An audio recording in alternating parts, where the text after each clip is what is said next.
This is a very uneven Torah reading theologically.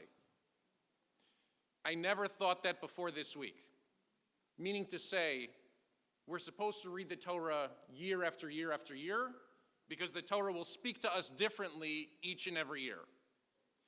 This is the very first year that I questioned the unbalanced nature of the Parsha, and perhaps it's because of the unbalanced nature of the world.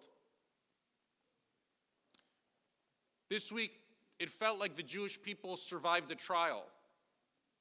The type of trial we haven't felt since France called upon us and prosecuted us for the Talmud in the late Middle Ages. And we defended ourselves, and we were found guilty, and they burned the Talmud in Paris in one of the great Parisian parties of all time, from my understanding. And here, for the last 2 weeks, the Jewish people have been on trial at The Hague. And we defended ourselves after hearing the prosecution. And for many of us who were following, it feels like we escaped by the skin of our teeth. I've believed for many, many years in transparency, meaning to say, you want to talk about BDS, come visit Israel, see Israel, and you will no longer believe in the nonsense of BDS. You want to prosecute the way that Israel handles wars? Come spend time with the IDF, and you'll realize it's the most moral, ethical fighting military in the world. The problem with these trials is not that they want to look at the Jewish people. The problem with these trials is that the world only wants to look at the Jewish people. And so, how could the Jewish people be prosecuted, but Hamas and all of its Palestinian support cannot be prosecuted? How is it that the Jewish state is going to be called upon to defend itself, but in a week when we realize that UNRWA employees were part of the horrible crimes that occurred on October 7th, the United Nations is not called to the floor to defend itself? The truth is that we know the answer. The answer is that the Jew always stands alone. I feel this every time I travel to Israel when I show up to LAX airport and I walk out to the special terminal for the international terminal and you see the El Al plane because of security isolated. And I know that in so many ways, that image of the El Al plane at a gate on its own is who we've always been. Who we've always been. The Torah this week reflects this uneven nature in the sense that we faced two very different battles this week in the Torah. We'll rise for one and we'll sit for another. And I'd argue that it teaches the wrong lesson. The Egyptians will pursue us to the edge of the water, and God will intervene and break nature so that the waters part and we're able to pass through while the Egyptians are swallowed alive.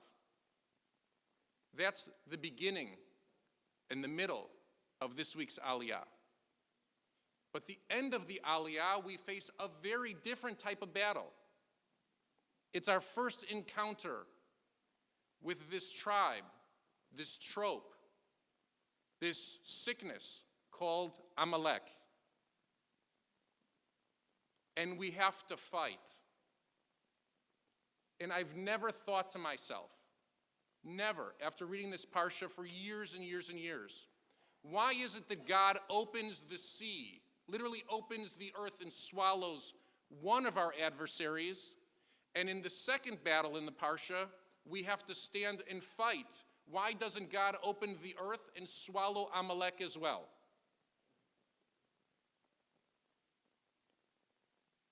I thought about this all week, and then a teacher of mine came and lent me an answer. This week for the Rabbinical Assembly Torah commentary, the author was the rabbi who bar mitzvahed me in Chicago years ago, Rabbi Vernon Kurtz, who has since retired, become the Rabbi Emeritus, and moved to Jerusalem, made Aliyah. My family just had breakfast with him. We just spoke when I was in Israel as part of the VBS mission, and the group in Israel got to meet him and ask for all the scuttlebutt of what I was like as a child. Rabbi Kurtz writes, and this is just an excerpt from his writing, "The children of Israel left Egypt and stood on the banks of the Sea of Reeds, from where shall come their salvation." And he brings forward three different midrashim. A midrash from Tanhuma that says that Moses explains to the children of Israel, there's nothing for you to do except to stand and pray, which means that all is in the hands of the heavens. He brings a midrash from Shemot Rabbah that says the children of Israel went into the midst of the sea upon the dry ground. Did they go into the sea or did they walk on the dry land? This is to teach that the sea was divided. All is in the hands of human beings. And the third option from Shemot Rabbah, what did God do? God laid God's right hand on the right hand of Moses. And that midrash explains that there is a partnership between God and the Jewish people in the battles in which we wage. And Rabbi Kurtz finishes with an offering, an explanation that has stuck with me all week, since Thursday when I read this. 3 explanations for the splitting of the Reed Sea. Which is the correct one? It is impossible to know. Perhaps the best answer for us: pray as if everything depends on God. Behave as in everything depends on us. In so many ways, we behave, we bring this into the world. Every Shabbos, we stand here and pray for Israel and pray for our soldiers. And when we go and we visit and we stand with them, we understand that they act as if we can no longer rely on prayer alone. This is the tension of the Jewish people. This has been the imbalance of our existence from Moses until now. And I believe it's an imbalance that we're going to have to get used to, because it's not going away.